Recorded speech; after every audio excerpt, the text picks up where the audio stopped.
जय जिनेंद्र दोस्तों, कल हमने पढ़ा था आर्टिकल्स में जो इनडेफिनिट नाउन्स के साथ में जो आर्टिकल काम आते हैं उनके बारे में पढ़ा था हमने ए और एन।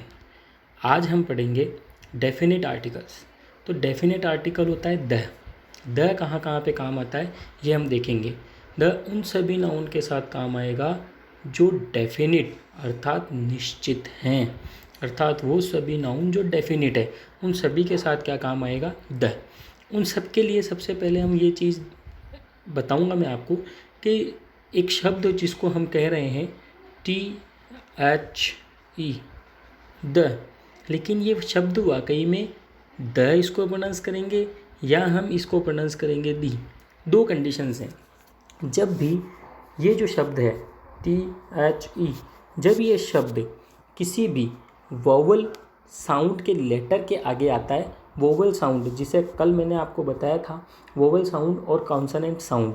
वोवल साउंड जिसको हम व्यंजन ध्वनि भी कह सकते हैं, अर्थात अ आ ई उ जो हम हिंदी की व्यंजन पढ़ते हैं वो, उसके साउंड के साथ में अगर आप किसी शब्द के आगे THE ये वर्ड लगाते हैं तो इसका प्रोनंसिएशन होगा दी।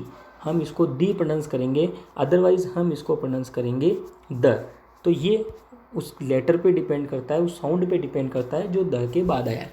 खैर, आज हम पढ़ रहे हैं कि डेफिनिट नाउन के साथ में द कब कब काम आता है और द और कहाँ कहाँ काम आता है।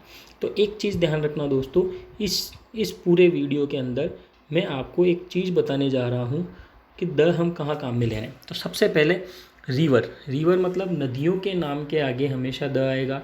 माउंटेन चेन्स, ध्यान रखना दोस्तों, mountain chains note mountain. Mountain chains का मतलब हो गया पर्वत श्रृंखलाएँ। हिमालय, अरावली, विंध्याचल, सतपुड़ा, ये सब पर्वत श्रृंखलाएँ हैं, इनके नाम के साथ में द आएगा।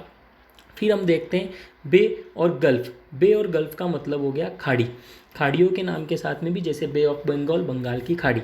इसके बाद हम देखेंगे सी ओशियन। सी का मतलब हो गया दोस्तों समुद्र और ओशियन का मतलब महासागर। फिर बात करेंगे न्यूज़पेपर की। न्यूज़पेपर पॉलिटिकल पार्टीज़, न्यूज़पेपर का मतलब जितने भी अखबार हैं, पॉलिटिकल पार्टीज़ जो राजनीतिक पार्टियां हैं, म्यूज़िकल इंस्ट्रूमेंट गिटार सितार वगैरह, और रिलीजियस बुक्स, इन सब के नाम के साथ में द आता है। अब बात ये होती है कि हम इन्हें याद कैसे रखें। याद करने के लिए आप ध्यान रखें, रिवर नदी, नदी कहाँ से निकलेगी?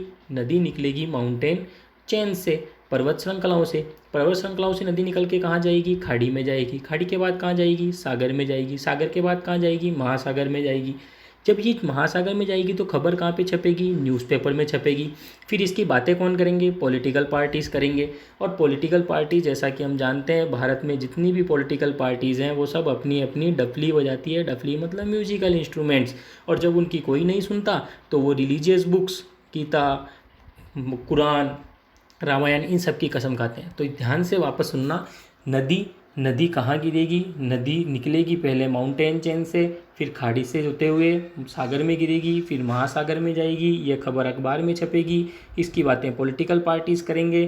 फिर वो म्यूज़िकल इंस्ट्रूमेंट मतलब अपनी अपनी डफली बजाएगी पॉलिटिकल पार्टीज़। और जब भी कोई नहीं सुनेगा तो वो रिलीजियस बुक्स का सहारा लेंगे। तो इन सब चीज़ों के साथ द आता है, ये हमने देख लिया। फिर बात करते हैं यूनिक थिंग्स। यूनिक थिंग्स का मतलब हो गया जो ऐसी चीज़ें जो अद्भुत हैं, जैसे हो गया सन सूर्य, मून चंद्रमा, स्काई आकाश, इसी तरह अर्थ वगैरह, ये सब चीज़ें यूनिक हैं। अब बात आती है रिपीटिशन। जब किसी भी नाउन का रिपीटिशन होता है तो उसके साथ भी हम द काम में लेते हैं। जैसा कि इस उदाहरण में आप देख रहे हैं, इस उदाहरण में आपने देखा आई सा बॉय। देखो बॉय के आगे ए लगाए, क्यों लगाए? क्योंकि इस लड़के को हम नहीं जानते। लेकिन यहाँ पे जब फुल स्टॉप आ गया और उसके बाद में बात आई तो इस बॉय के साथ द लगा, क्योंकि ये बॉय जो है ये अब क्या हो गया है? ये डिफाइन हो गया है। डिफाइन मतलब इसको हम जान चुके हैं, क्योंकि ये कौन सा लड़का है? ये यही वाला लड़का है, इसलिए हमने यहाँ पे द लगाया। तो आई सा अ बॉय, मैंने एक लड़के को देखा। The boy was carrying a bag. अब वही बात यहाँ पे आ गई, इस बैग के साथ में ए लगाए क्योंकि इस बैग को हम नहीं जानते। लेकिन जब यही बैग वापस आएगा तो इसके साथ में हमने क्या लगाया? द। मीन्स कि जब कोई चीज़ रिपीट होती है तो उसके साथ भी हम क्या लगाते हैं? द लगाते हैं। अब थर्ड चीज़, ये देखिए दोस्तों, things for their primary purpose.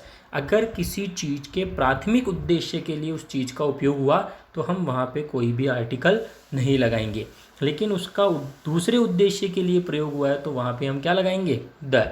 उदाहरण के लिए देखिए पहला उदाहरण, he goes to temple to worship, वह मंदिर जाता है पूजा करने के लिए।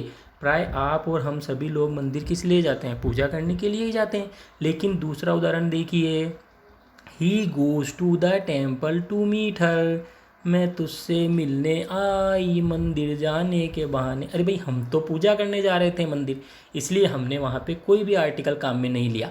लेकिन ये महाराज वहाँ पे मंदिर क्यों जा रहे हैं, ये मिलने जा रहे हैं, पूजा करने नहीं जा रहे हैं, इसलिए हमने यहाँ पे क्या काम में लिया है, द। वापस ध्यान से समझना कि वो सभी चीज़ें जिनका प्राथमिक उद्देश्य के लिए उपयोग होता है वहाँ पर कोई सा भी आर्टिकल नहीं आएगा। जैसा कि इस उदाहरण में आप देख रहे हैं, वो मंदिर पूजा करने के लिए गया, इसलिए यहाँ पर कोई आर्टिकल नहीं आया। लेकिन वो मंदिर गया मिलने के लिए। मंदिर क्यों गया, मिलने के लिए। तो जब मिलने के लिए गया तो इस मंदिर के आगे हमने क्या लगा दिया, द लगा दिया।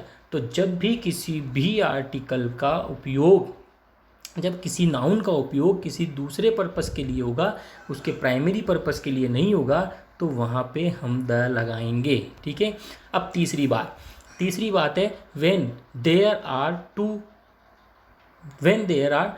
To comparative degrees in a sentence.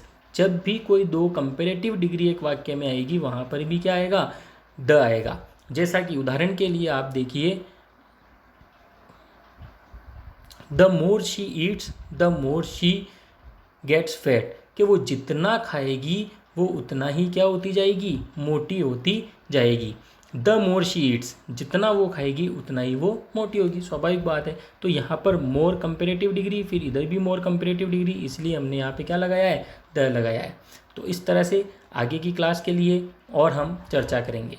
तब तक के लिए गुड बाय।